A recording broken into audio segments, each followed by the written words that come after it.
여러분 안녕하세요, 여러분장입니다. 제가 질문을 좀 자주 받거든요. 시장이 언제 반등하냐? 여러분들 아시겠지만 지금 당장 시장에서 제가 어려움을 겪고 있잖아요. 제가 왜 어려움을 겪고 있을까요?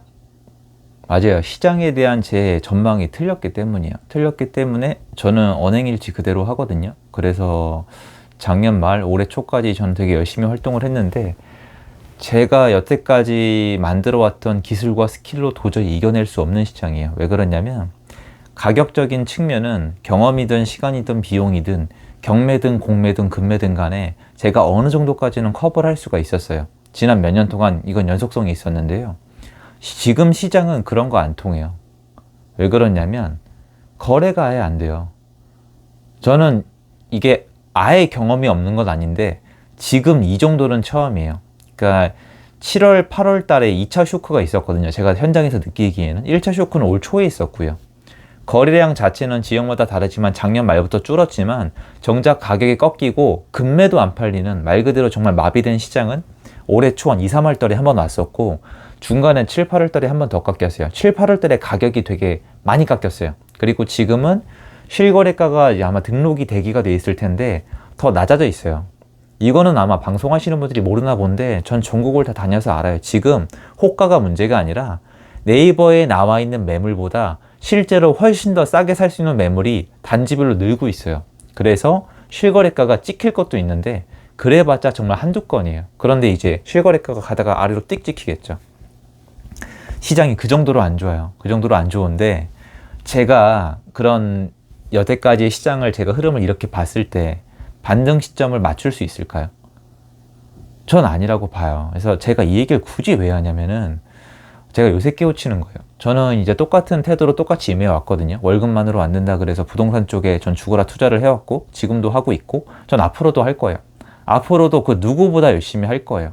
방송 내용이 남들이랑 다를 거예요. 그런데 그렇다고 막 없는 얘기를 하고 싶진 않거든요. 그런데 부동산 시장이 상승할 때 저에 대해서 굉장히 좀 뭐라고나 할까요? 믿음을 넘어선 분들이 계신 것 같아요. 아, 얘는 진짜 다 안다, 다 맞춘다.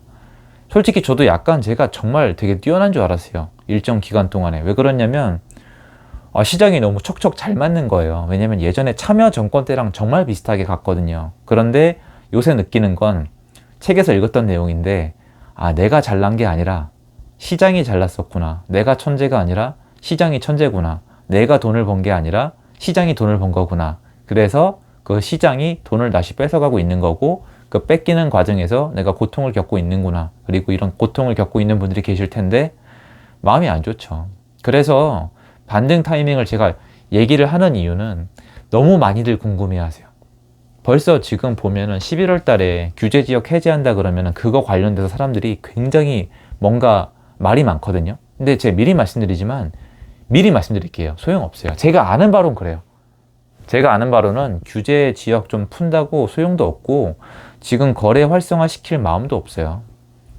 그리고 아시겠지만 최근에 여러 사건이 있었잖아요. 그런데 되게 불행한 사건도 있었잖아요. 근데 뭐 이상하게 들리시겠지만 지금 당장 막 부동산 규제 해제하고 이런 게 문제가 아니에요. 저는 정부가 이렇게 되게 무책임하게 들리시겠지만 지금 당장 정부가 부동산이 메인 이슈가 될 수가 없다고 생각해요. 그건 말이 안 돼요. 지금 일어난 사건은 그래서 부동산은 어쨌건 여러분들이 많이 궁금하시겠지만 정부가 지금 적극적으로 움직일까라고 생각을 했을 때 저는 퀘스천 마크예요. 11월 달에 적극적으로 규제를 정말 적극적으로 풀어야지 효과가 있을 텐데 그렇게 안 할 가능성이 훨씬 높거든요. 그러면 아마 결과도 뜨뜻미지근하겠죠. 그래서 지금 보면은 제가 현장에 나가서 느끼는 게 뭐냐면 사람들이 일단 집을 안 사요. 집을 안 사는 건 심리가 죽었기 때문인데 이 심리의 근원이 어디냐면은 전세가예요, 여러분. 제가 여러 번 말씀드렸잖아요. 주택의 수급의 결정은 전세에서 드러나요. 여태까지는 그랬어요. 그게 어떤 원칙이란 게 아니라 한국의 역사가 그래 왔다니까요. 저는 여러분한테 말씀드리는 게 뭐냐면 여태까지 36년 동안 한국 부동산에 있었던 걸 그대로 말씀드리는 거예요. 여전히 오해를 하시잖아요. 금리랑 부동산 가격이 연동된 적이 없다니까요. 근데 아마 제가 아무리 얘기해도 이제 안 들으실 거예요. 무슨 말인지 알아요. 근데 금리를 올리면 경제가 망가지고 경제가 망가지면 부동산도 망가진다고 똑같이 말씀을 드렸어요. 그래서 금리를 이 정도로 올렸으니까 경제가 망가졌잖아요. 그런데 여러분이 여기 시청하시는 분들 중에 아는 분들 계실 거예요. 이게 제가 파월 그분 탓을 하는 게 아니라 이거를 맞췄다는 분이 비정상이라니까요. 비정상이에요. 왜냐면 파월 의장이 작년에 뭐라 그랬어요. 2023년 금리 인상할 마음 없다 그랬잖아요. 인플레이션 심각하지 않으니까 급격히 올릴 마음도 없고 금리는 2024년 정도부터 올리겠다고 대외적으로 얘기를 했잖아요. 그럼 그 말을 들어야지. 그게 아니라 저 사람 거짓말하고 있다고 맞추는 게 정상이에요. 그리고 지금 얼마나 올렸냐면은 금리를 1년 안에 5배, 6배로 올렸어요. 처음 있는 일이에요. 역사적으로. 그럼 당연히 결과도 다르고 경제에 치명타죠. 지금 채권 시장 같은 거 난리잖아요. 기업들이 돈을 못 구해요. 푸르밀 문 닫겠대 여러분. 기업 망하잖아요. 그럼 당연히 부동산에도 타격이 있죠. 그래서 사람들은 부동산을 안 사요. 근데 그러함에도 불구하고 저는 그런 생각은 똑같아요. 수급이 있잖아요. 전세를 보셔야 돼요. 전세를 보셔야 되는데 사람들이 지금 전세를 택하지 않는 이유가 뭐예요? 이거는 금리가 맞아요. 그리고 금리 이전에 문제가 뭐냐면 전세자금 대출이 문제예요. 어떻게 할 수 있냐? 이것도 역사에 나와 있어요. 예전에 여러분 국제금융위기 터졌을 때 2008년, 2009년, 2010년 그때 금리 쫙 올라갔거든요. 지금처럼 올라가진 않았어요. 지금은 솔직히 미친 거고요. 근데 뭐 현실은 현실이잖아요. 현실 부정해봤자 여러분한테 도움이 안 돼요. 그런데 그때 그럼 전세가 어떻게 됐느냐? 안 내려갔다니까요. 근데 이유가 되게 웃겨요. 그땐 전세자금 대출이 대중화가 안 돼 있었어요. 전세자금 대출, 요새 우리가 당연하다고 느꼈던 그 전세자금 대출 저금리 그거 있잖아요. 이명박 정권 때 도입을 거의 시킨 거거든요. 그러니까 지금 우리는 전세자금 대출을 이용해서 전세를 잘 쓰다가 갑자기 대출이 막히고 금리가 올라가니까 전세자금 대출을 못 쓰게 되면서 전세를 못 들어가는 거예요. 그런데 이 안에 여러분 누가 있냐면 대출이 필요 없는 전세 수요자가 또 있어요. 근데 어쨌건 지금은 전세자금 대출이 필요한 사람들이 빠져나가는 거예요. 그러니까 전세 시장이 흔들리죠. 당연히 전세가 빠지니까 수급적으로 매매가를 끌어내리는 거예요. 이런 현상인데다가 매매는 할 때 사람들이 집값에 대한 생각을 하는데 지금 절망적으로 보이는 거예요. 그러니까 매매 빠지고 전세 빠지는 거죠. 그래서 월세로 가고 있는데 전국을 다녀보면 이제 비교를 해봐야 되겠죠. 전세자금 대출 이자가 싼지 월세가 싼지. 근데 저는 또 월세보다 전세자금 대출 이자가 더 예를 들어서 싸다고 해서 바로 전세로 갈 거라고 생각하지 않아요. 왜 그런지 아세요? 간단해요. 월세 계약했잖아요, 여러분. 월세 계약하면 2년 살아야 돼요. 또는 4년 살아야 돼요. 그리고 전세 보증금을 못 돌려받는다는 공포도 있어요. 왜? 매매가가 떨어지고 있으니까 전세 계약을 하기 전에 불안하잖아요. 그럼 사람들은 월세를 더 선호할 수도 있단 말이에요. 그럼 또 뭐가 중요해요? 월세 공급이 중요해요. 월세 공급, 월세를 내가 얼마나 많이 제공하냐에 따라서 또 수요자들이 또 받쳐줄 거 아니에요? 근데 문제가 뭐냐면 월세 공급이 지금 원활한지는 모르겠어요. 근데 이게 서로 맞닥뜨려지는 건데 월세 공급을 하시는 분들이 매매로 내놨다가 안 팔리니까 전세를 내놓거나 월세를 내놓는 건데 어쨌건 지금 계속 안 되잖아요. 계속 안 되니까 사람들이 매매로 내놓을 사람들이 전세나 월세로 계속 제공을 하고 있고 사람들은 전세를 들어갈 수가 없고 집을 살 마음이 없으니까 월세로 가고 있단 말이에요. 그러니까 시장이 이렇게 돌아가는 거예요. 이렇게 돌아가는데 문제가 뭐냐면은 국가에서 매매가 너무 없으면 어쨌건 내수 경기가 다 죽거든요. 그러니까 이거를 만약에 국가가 계속 가져갈 수 있는가? 지금 이 매매 거래량 지금 한 달에 600건, 700건 이렇게 나오는 거 가져갈 수 있는가? 그리고 금리 인상을 계속 할 수 있는가? 그리고 사람들은 월세를 계속 올려줄 수 있는가? 여기 안에서도 플러스 알파가 뭐가 중요하냐면 신규로 주택시장에 들어와서 전세를 놓을 사람, 신규로 주택시장에 들어와서 월세를 놓을 사람이 충분한가? 이게 중요해요. 왜냐? 보세요. 월세가 올라가고 있거든요. 시장이 다 진짜 엉망진창이 됐고 매매, 전세, 월세라는 시장에서 매매란 시장이 문을 닫았어요. 그럼 매매에 있는 공급은 다 딴 데로 간 거기 때문에 전세랑 월세 공급은 무조건 늘어난 거예요, 여러분. 그리고 매매를 선택하지 않은 사람은 전세나 월세를 택하기 때문에 매매는 그냥 버리시고 전세, 월세에서 승부를 보는 건데 월세가가 오르고 있다는 건 무슨 뜻이에요? 공급이 수요보다 부족하다는 거예요. 그럼 해결 방법은 하나예요. 사실은 두 가지인데 똑같은 거예요.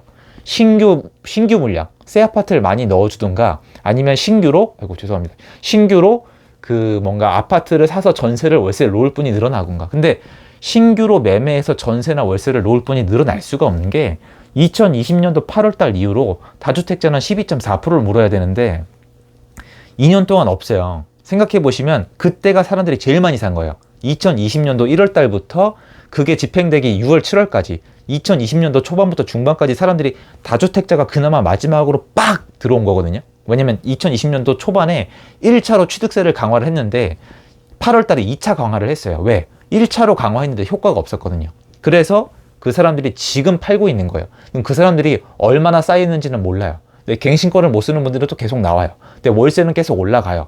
그럼 이들 흐름이 쭉 가면 어떻게 되겠어요?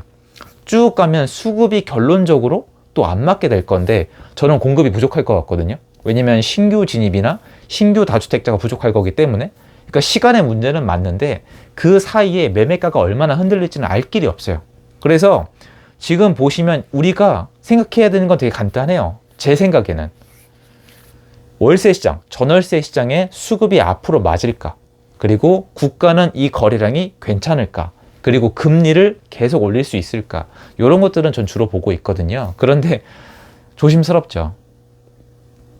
부동산 시장은 신의 영역이란 말이에요. 미래의 시장은. 그래도 맞추려고 아둥바둥 노력을 하는데 이게 한번 빗나가니까 굉장히 신중해지는 것 같아요. 그래서 시장 앞에서 늘 겸손하란 말이 맞는 것 같아요. 저도 겸손하지 못했던 것 같고 그런 면에서 굉장히 많이 느낀 바가 많아요. 저도 많은데 뭐 어떡하겠습니까?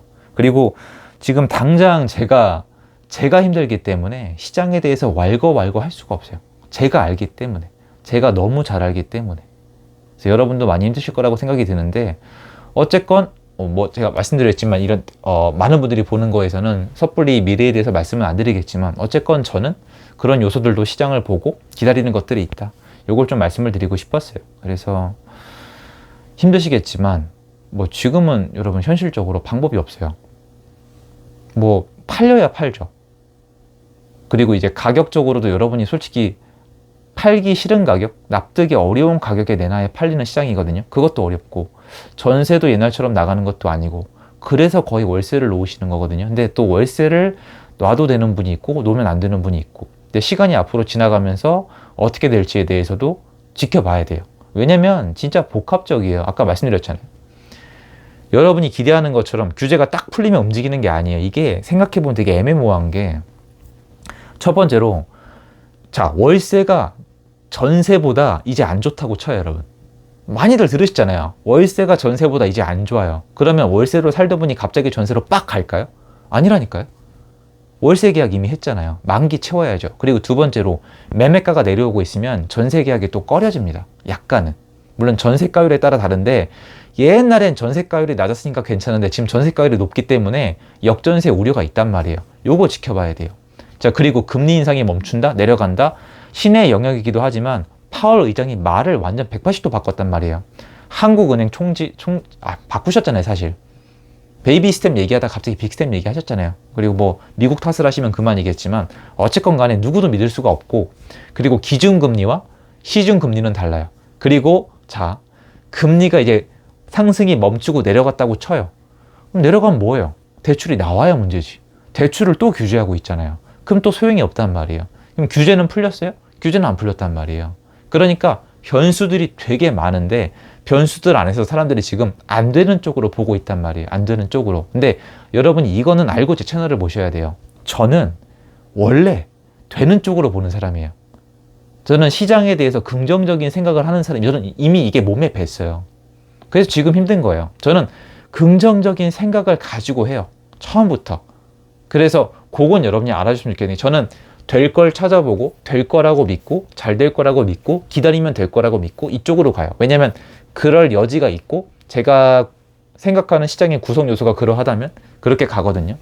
그래서 여러분들이 그런 거를 알고 제 채널을 보시면 훨씬 더 힘이 되지 않을까? 이런 생각이 들었습니다. 제가 이런 영상들을 찍는 건 지금 힘든 시간을 보내고 있는 분들을 위해서거든요. 그래서 보시고 저도 똑같이 힘들다. 이거 시장 앞에 다 똑같아요. 피할 길이 없거든요. 그래서 그걸 좀 알아주셨으면 하는 마음에 영상을 찍었습니다. 도움됐으면 좋겠고요. 제 영상은 여기까지입니다.